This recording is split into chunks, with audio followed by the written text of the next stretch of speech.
Close friends இருப்பாங்க. அவங்கள பார்த்தீங்கன்னா நம்ம வந்து எனக்கு ரொம்ப அவள் தான் பிடிக்கும் அப்படின்னு சொல்லி அவங்கள வந்து நம்ம பக்கத்துலேயே வைக்கணும்னு நினைப்போம். ஆனால் அவங்க வந்து நம்மளுக்கு என்ன தெரியுமா செய்வாங்க, நம்ம கூடவே இருந்துட்டு நம்ம என்னென்ன செய்கிறோமோ இது எல்லாத்தையும் பார்த்துட்டே இருந்துட்டு எப்போ நம்ம லைஃப்பில் ஒரு லெவலுக்கு நம்ம அச்சீவ் பண்ணுற அளவுக்கு வசந்து வரோமோ அந்த நேரம் வந்து அவங்களுக்கு பொறாம வந்துடும்.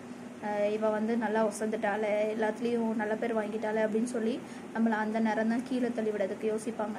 அப்போ நம்ம கூடவே இருந்துட்டு சொல்லுவாங்க, நீ ஏன் இதெல்லாம் செய்கிற, இதெல்லாம் மற்றவங்க வந்து உன்னை அப்படி சொல்லுவாங்க இப்படி சொல்லுவாங்க, இது சரியில்லை அது சரியில்லைன்னு பேசிகிட்டே இருப்பாங்க, நீ இதெல்லாம் தேவையில்லாமல் செய்யாதன்னு சொல்லி நம்மளை வந்து டவுன் பண்ணுவாங்க. ஆனால் நம்ம வந்து என்ன பண்ணுவோம், சரி நம்ம ஃப்ரெண்டு தானே சொல்கிறா அப்படின்னு சொல்லி அதை வந்து நம்ம நம்பி ஏமாந்து அதையும் சரி வேண்டாம் அப்படின்னு சொல்லி அதை நம்ம பண்ண மாட்டோம். ஆனால் பண்ணாமல் இருக்க நேரம் இவங்க என்ன திரும்ப செய்வாங்க, நம்ம செஞ்சது எல்லாத்தையும் அவங்க செஞ்சுட்டு நல்ல பேர் வாங்குறதுக்காக நம்மளை கீழே தள்ளி விட்டுட்டு அவங்க மேலே ஏறி நின்றுக்கிடுவாங்க. இப்படி தாங்க நிறைய ஃப்ரெண்ட்ஸ் நம்ம லைஃப்பில் இருப்பாங்க. கூடவே இருந்து நம்மளை எப்படி குளிக்கல தள்ளி விடணும்னு யோசிப்பாங்க.